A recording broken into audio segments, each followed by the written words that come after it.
Welcome to 42nd session of Management Accounting, 5th semester BBA of Bangalore University. In this session, let us discuss cash from operating, investing and financing activities.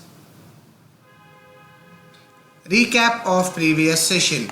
In the previous session, we learnt concept of cash and cash equivalents. Now let us discuss cash flows from operating activities.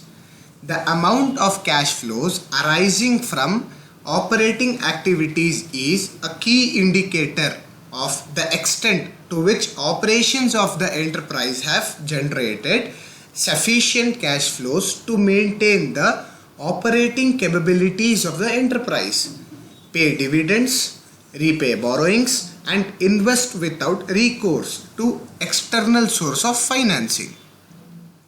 Cash flows from operating activities are primarily derived from the principal revenue generating activities of the firm. Therefore, they result from the transactions and other events that are considered for ascertaining profit or loss. Now, cash flows from investing activities.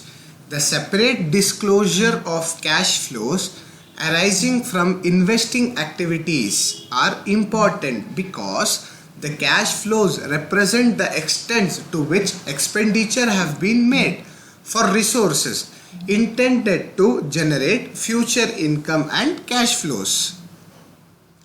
Cash flows from financing activities.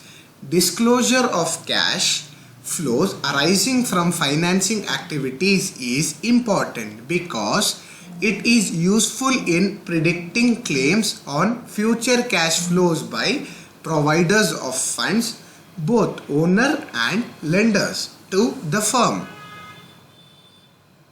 Thank you. Have a nice day.